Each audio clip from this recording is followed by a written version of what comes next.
컵에 물이 반 정도 있다고 한번 생각해 보세요.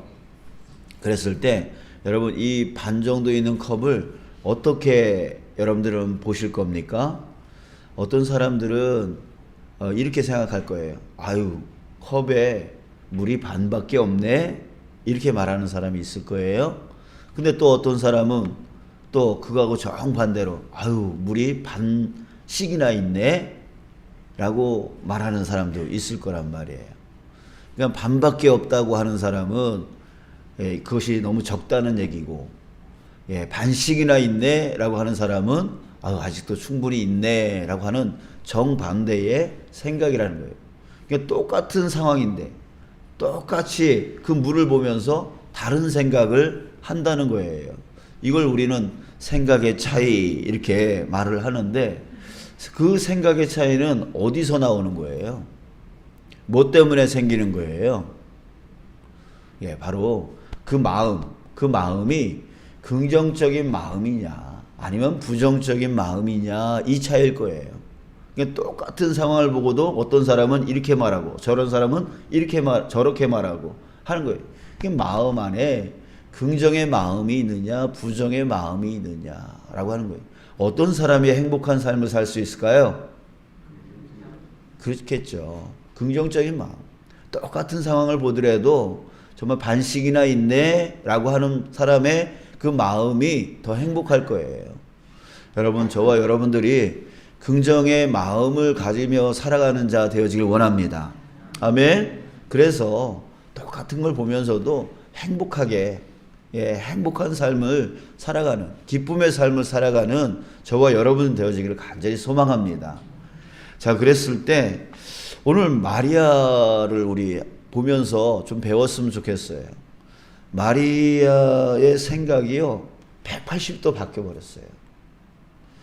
오늘 본문의 이전의 모습을 보면 두려움 속에 쌓여 있었어요. 왜냐하면 자기가 잉태를 했대. 자긴 처녀인데 잉태를 했대. 그러니까 두려움이 확 들어온 거죠. 이거 파혼되어지면 어떡하나? 그리고 평생 사람들은 나한테 너 창녀야, 결혼도 전에 애를 뱄어, 창녀야 라고 하면서 지탄을 받을 거고, 또 그것이 더 사람들에게 안 좋게 보여지면 돌에 맞아 죽을 수도 있는 상황이란, 그런 자기에게 닥칠 그런 위험들, 그런 일들에 대하여 생각을 할 때에 두려움 속에 꽉 채워져 있었던 사람이 바로 마리아였잖아요. 근데 이 여인이 오늘 본문에 보면은요, 본문에 보면 정반대의 생각으로 하나님을 찬양하고 있다는 얘기예요. 47절에 보니까 뭐라 그럽니까? 그의 여종의 비천함을 돌보셨습니다. 이렇게 얘기해요. 하나님이 자기의 비천함을 돌보셨다는 거예요.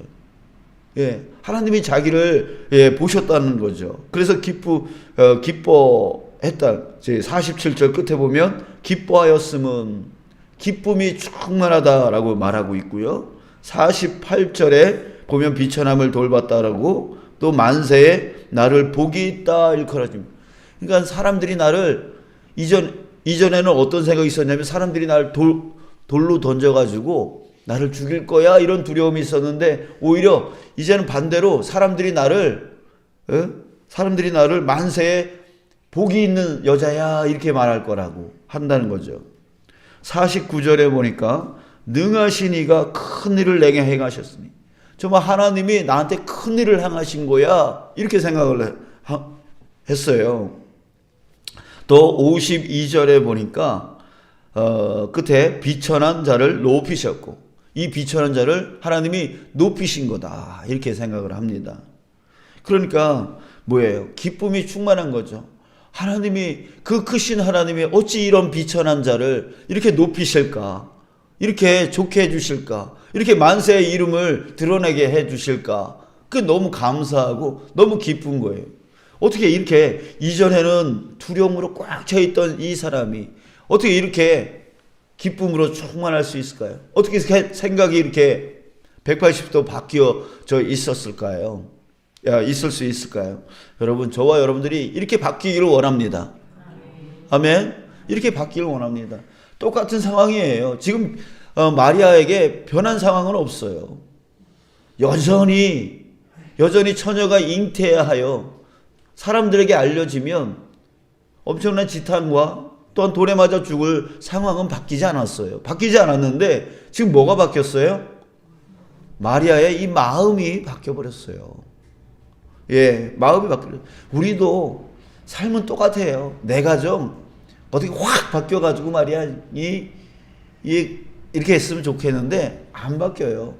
우리 교회 확 그냥 어떻게 좀 바뀌어가지고 막 이렇게 됐으면 저도 좋겠어요. 근데 안 바뀌어요. 상황은 여전히 똑같아요. 그러나 여러분, 무엇은 바뀔 수 있습니까? 이게 바뀔 수 있어요. 이게 바뀌면 되는 거예요. 이게 바뀌면 내 눈이 바뀌어요. 내 눈이 바뀌면 내 삶이 바뀌어요. 내 가정이 불행한 가정인 줄 알았는데 행복한 가정으로 보이기 시작하는 거예요. 내 교회가 정말 기쁨의 교회가 되어지는, 사랑이 넘치는 교회가 되어지는, 이게 마음이 바뀌어요.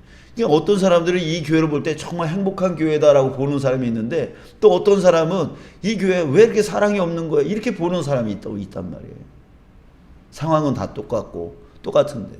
여러분, 여기가 바뀌어야 될 줄 믿습니다. 네? 여기가 바뀌어야 될 줄 믿습니다. 그러면 어떻게 바뀌는 거예요? 어떻게 바뀌는 거예요? 자, 그 바뀌는 건 뭐냐면 시각의 변화예요. 시각의 변화.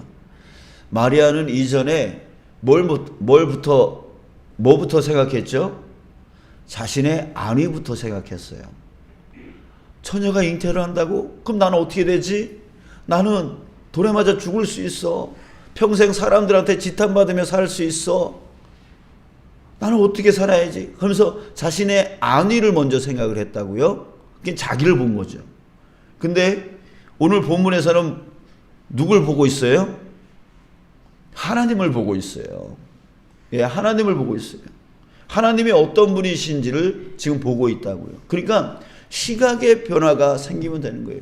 여러분, 나를 보면은 나는 연약하지요. 나는 부족하죠. 건강도 없죠. 또 지식도 없죠. 능력도 없죠. 그러니 뭘 할 수 있겠어요? 부정적인 생각밖에 더 나와요. 그런데 하나님이 보이기 시작해요. 나는 연약하오나 하나님은 위대하시고, 하나님은 광대하시고, 하나님은 전능하시고, 하나님은 전지하시고, 하나님은 나를 사랑하시고, 예, 이것이 보이기 시작하는 거예요. 그게 바로 믿음이에요. 그게 바로 믿음이에요. 나를 보는 시각이 하나님을 보는 시각으로 바뀌는 게 바로 믿음이에요. 예, 믿음이 별거 아니에요. 그냥 내 상황을 보는 시각이 하나님의 전지전능하심이 보여지기 시작하는 게 바로 믿음이에요. 그래서 그 믿음 있는 사람들은 능치 못할 일이 없어지는 거예요. 왜?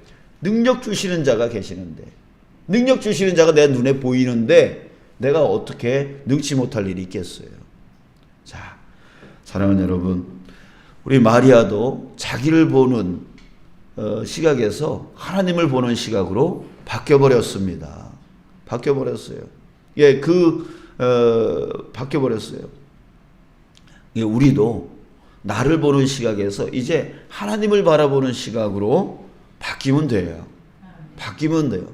그래서 이 교회에 연약함이 보였는데 하나님의 위대하심이 보이니까 이 교회 연약하더라도 하나님이 끌고 가셔. 하나님이 인도해 주셔. 우리 가정 정말 화목하지 않은 것처럼 보이지만 하나님이 보이니까 그럼에도 불구하고 하나님이 역사하시면 돼. 뭐 이렇게 긍정의 마음으로 바뀌기 시작하는 거예요. 그럴 때에 우리는 바꿔나갈 수 있는 힘이 생기는 거죠. 예, 힘이 생기는 거예요. 자, 여러분, 지금 여러분들은 세상을 어떻게 바라보고 계십니까? 지금 세상은 연일 범죄, TV 뉴스에만 보면 범죄에 대한 사건, 사고 이야기만 아주 수두룩합니다. 또 지금 세계는 전쟁과 또 얼마 전에 일본 대지진으로 인해서 집체가 그냥 뭐 종이짝처럼 쓰러지고 파손되어지고 뭐 그런 일들이 지금 지구 곳곳에서 일어나고, 어디에서는 한파가 몰아치고 어디에서는 겨울인데도 비가 내려가지고 그렇게 홍수가 나고, 또 지금 우리나라 정말 위험한 가운데 있는 게 뭐 때문이냐면 정치가 뭐 혼란스럽다 뭐 이게 우리나라의 가장 위협적인 게 아니라 저출산. 우리 젊은 세대들이 아이를 낳지 않는 거예요. 그러면 우리 교회도 지금 다음 세대 하면서 정말 기도하지 않습니까? 근데 이 나라에 다음 세대가 없는 거예요. 이게 전문가들의 말에 의하면 우리나라가 정말 가장 위험한 것이 저출산 그 문제라는 거예요. 그게 지금 이런 것들이 세계에서 그냥 아이들을 낳잖아. 자신의 편함, 그 자신의 편함만을 추구하는 지금의 이 세대들이 다음 세대를 생각하지 않는 거예요. 전혀. 자기 편함만 생각하니까. 자, 그렇습니다. 지금 세상은 너무나 지금 어려운 가운데 지금 처해져 있습니다. 자, 그런데 이런 세상을 우리가 어떤 시각으로 보느냐라고 하는 거예요. 그런 시각을 그냥 내 눈으로 보면 이제 세상 힘들구나, 어렵구나, 야 이거 어떡하냐, 이게 걱정, 근심, 두려움밖에 생기지 않습니다. 자, 그러나 여러분, 우리는 이 세상을 어떤 시각으로 보는 거죠? 바로 하나님의 시각으로 보는 거예요. 하나님의 시각으로 보는 거예요. 바로 이런 지금 세상에 지금 이런 변화들이, 이런 현상들이 바로 예수님이 종말에 대해서 예언한 말씀과 동일하다는 거죠. 그랬을 때 우리는 준비할 수 있는 시간이고, 하나님께로 더 가까이 나가는 시간이고, 또 믿는 자들에게 복, 바로 천국이 있다라고 하는 시각을 바라볼 때라고 하는 거죠. 그래서 우리는 그날이 가까울수록 더욱 믿음으로 견고해져야 되고, 또 결코 기도를 쉬지 말아야 되고, 그리고 모이기에 더 힘써 나가야 되는 그런 시간이 돼야 된다라고 하는 거예요. 여러분, 하나님께서 지금 이끌고 가십니다. 우리는 그 성경 말씀에서 지금 성경 말씀 그대로 세상이 진행되고 있음을 우리는 봅니다. 그랬을 때 결국 하나님이 끌고 나가시는 거 아니에요? 하나님이 끌고 나가셔요. 그러니까 우리 하나님 바라보면서 이 시대를 정말 부정적인 시각으로만, 두려움의 시각으로만 보지 마시고, 하나님의 말씀대로 지금 진행되어지고 있구나라고 하는 하나님의 시각으로, 성경의 시각으로 세상을 바라보면서, 그러면 지금 내가 무엇을 해야 되는가, 무엇을 중심으로 나가야 되는가, 이걸 우리가 깨닫고 더욱 믿음을 붙들어야 되겠구나, 더욱 기도하며 살아야 되겠구나, 어떻게든 간에 빨리 내 가족들부터 구원시키고 내 이웃을 구원시키는 이 일에 내가 힘써야 되겠구나. 그리고 더욱 모이기에 힘쓰면서 더욱 구역으로, 기관으로, 또한 이 교회로, 또 연합된 이 교회들의 모임으로, 또 글로벌한 정말 공모임이 정말 크리스찬들이 연합되어져서 정말 더 많은 영혼들을 구원하는데 힘써야 되겠구나, 모이기에 힘써야 되겠구나. 우리 그것을 다시 한번 생각하면서 그날을 준비하는, 예수님의 오실 날을 준비해 나가는 저와 여러분들 되어지기를 주님의 이름으로 축복합니다. 아멘. 정말 오늘 비천함을 돌보시는 하나님을 여러분들이 보시길 바랍니다. 그 다음에 49절, 능하신 이가 큰 일을 내게 행하셨으니 그 능력 있으신 하나님을 바라보기를 원합니다. 50절, 긍휼하심이 두려워하는 자에게 대대로 이르노다. 하나님이 나를 긍휼히 여기신다, 세상을 긍휼히 여기신다는 것을 보시기 바랍니다. 또 51절, 그의 팔로 힘을 보이사, 정말 권능의 하나님을 보시길 바랍니다. 52절 끝에 비천한 자를 높이셨고 나같이 비천한 자를 높이시는 하나님을 보기를 원합니다. 53절 줄이는 자를 좋은 것으로 배불리시며 우리의 부족함을 채워주시는 하나님을 보시기 바랍니다. 54절 이스라엘을 도우사 긍휼히 여기시고 이스라엘은 바로 하나님이 택한 백성입니다. 바로 하나님의 택한 백성인 우리 자신을 긍휼히 여겨 도와주시고 이끌어주시고 함께 해주신다는 것. 또 55절 그 끝에 아브라함과 그의 자손에게 영원히 하시로다. 정말 결코 우리를 떠나지 아니하시며 우리를 이끌어 나가시는 그 하나님을 보시기 바랍니다. 마리아는 그 하나님이 보였기 때문에 그 어려운 상황 가운데서도 기쁨으로 충만했습니다. 우리도 이런 하나님을 꼭 보시면서 나에게 하나님이 어떤 분이신가, 이 세상에 대하여, 이 교회에 대하여, 우리 가정에 대하여 하나님이 어떤 분이신가를 보심으로써 그 마음이 여러분들 긍정적인 마음으로 충만해지길 바랍니다. 기쁨으로 충만해지길 원합니다. 상황이 바뀌어야 내가 행복한 게 아닙니다. 내 마음이 하나님으로 채워져야 내 마음이 기쁜 겁니다. 우리 그런 기쁨 가운데 충만하신 여러분 되어지길 주님의 이름으로 축복합니다.